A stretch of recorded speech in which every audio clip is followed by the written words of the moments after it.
Welcome back. And the clocks have gone back. The evenings are gone. The evenings are gone. Well, They're we gone. still have evenings. They're gone. And thoughts have turned to hunkering down for the winter, but with a whole raft of price rises in the past fortnight by energy providers, the cost of heating your home is not going to get any cheaper. Which is why Tom Halpin, Head of Communications with the Sustainable Energy Authority of Ireland, is here to give us their top tips for heating your home this winter, as well as give us some information on how you may be eligible for a grant to make your home more energy efficient. Good morning to you, Tom. Morning, Tom. Thank you for joining us. It is that time of year, isn't it? We're getting cosy, or we certainly want to get cosy at home, but we want to do it in the most efficient manner. So you're going to talk us through some tips. We just get straight into them. Yeah. 20 degrees is the ideal temperature. I didn't know that, did you? No. Well, at the Sustainable Energy Authority of Ireland, we want to help people be more efficient with the way in which they use their energy, and that's businesses, homeowners, communities. And so, as you say, with the winter coming in, the heating is on, and 20 degrees is an ideal temperature. Now, we caution that if there's old, infirmed or young children in the house, it may need to be a little bit more. But what we're talking about is a comfortable and cosy home. We do have a tendency to overheat homes, to whack it up to 22 degrees, 23 degrees. Is it usually the female that feels colder? Because that's always the case in my house. I think it would be, but I think... I would have a tendency to crank it up quicker than my husband I think would. what's staggering is that if you do run to 22 degrees, is the difference in your energy bill. Oh, absolutely. There's Huge. For every degree you go over 20 degrees, you're going to be 10% higher heating bill. So 10% from every degree? Yeah. So if you turn it down from 21 to 20 degrees, for the average 3 to 4 bed semi-detached home, you're going to save maybe 150, 160 euro in a year. So temperature is key. And actually, if you have the ability to control the temperature in the bedroom areas as well, or the less used areas, turning that down to 16 degrees is fine. So good temperature control is important. Then you move on to time control. And here again, there's a tendency to not trust or rely on the heating system to do what it's designed to do. So if, say, you're due to get in at 6 o'clock in the evening, on average, or typically people will turn on the heating maybe 4:30, 5 o'clock. But actually, 5:30 is fine. So we call that the 30-minute rule. Turn it on 30 minutes before you need it.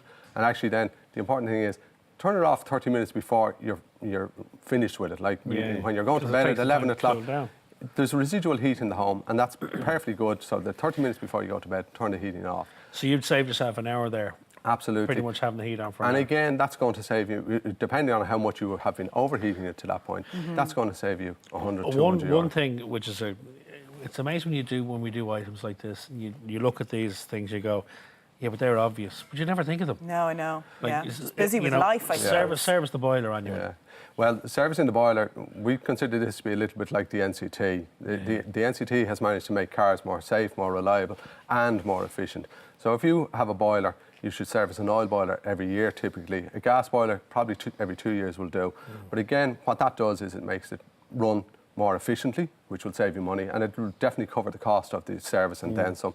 And it will also make it more reliable and safer, which is an important thing when it comes to heating. It's normally only about 100 quid to get your something boiler like that. serviced. And typically, because the boiler will actually get to run down about 10% in its efficiency just through a season. So you're going to save maybe 150 euro on the service. The other thing you mention here are open fires are wasteful. I mean, they're lovely, but they're not very efficient. Open fires are perfect for a bit of ambience in a room. There are other ways of achieving that ambience, obviously.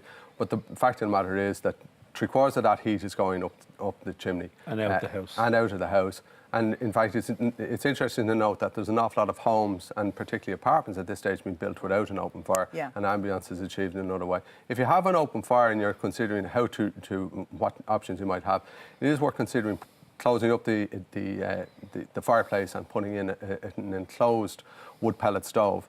They're substantially more efficient. Now, they're still lower than efficiency than a traditional heating system. But it's a better option. But it's a better option, and it will give you that. And it will give you the same effect. Give you the same effect, and it will put heat out into the room. Something that actually we were talking about last week, sitting here on the couch, is the remote heating controls. Oh, yeah. Because we have it at home, and it's an absolute gift. Oh, they're brilliant. They're brilliant. And the technology, I mean, it's run through. So this is the app that you would have through your phone. And we were sitting here last week working as we do, and my wife texted me at home and said, "Can you turn the heat on because my phone's not working?" And I was able to do that.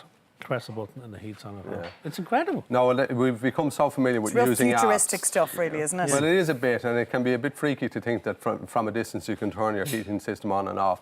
But actually it does add to the efficiency of the heating, because it means then if, as you say, you want to turn it on, it's on when you come home. But equally, if you're going to be delayed leaving work, you can Turn it set off. it back an hour. Yes, reset the schedule. So the analysis would show that that's going to save you money as well, having that level of access and comfort. Can we talk through some of the grants that are available, Tom? Because I'm sure lots of people would like to upgrade their energy efficiency, but the cost of it can be quite prohibitive for so many people.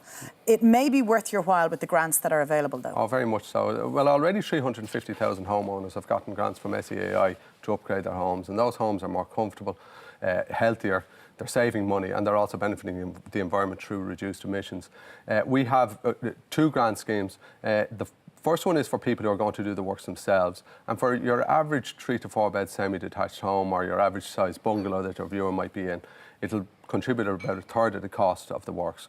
And the grants are for attic insulation, wall insulation, different types of wall insulation, heating system upgrades, and solar panels. Now, the grants vary a lot, and the full details are on our website, but the grants vary from €300 for an attic insulation, all the way up to €4,500 for external wall insulation on a detached home. And as I say, it'll contribute about a third of the cost. Now, if there's viewers out there, or family members of viewers out there in homes where they're in receipt of certain social welfare allowances, we do provide free upgrade services for wall and attic insulation as well. The intent is to make sure that all homes are benefiting from these schemes that we have. And all those details are available. They're all available on the website seai.ie. Can you get the grant before you need to pay for the work, or is it something you do post? No, I'm glad you asked that question. We do require people to apply for the grant and get approval. Now, approval, if they apply online, we have a very slick online system. If they apply online, the approval is instantaneous. Okay. They just need a couple of details about the house before they Sure. apply, and they need to use a registered contractor registered with SEAI. Okay. And then they have up to 6 months from approval to get the works done, which is more than enough time for the typical works. Brilliant. Yeah, I think a lot of people will be surprised that it goes right up to 4,500. Yeah, well, as we say, depending on the type of works, the 4,500 is for external wall insulation, which is a very extensive job, but it's great for where you're considering a bit of a facelift to the home, and it does literally wrap around the entire home. Huge savings. Brilliant. Thank you for coming in, Tom. Okay. We appreciate that advice. Thanks, Tom. Thank you.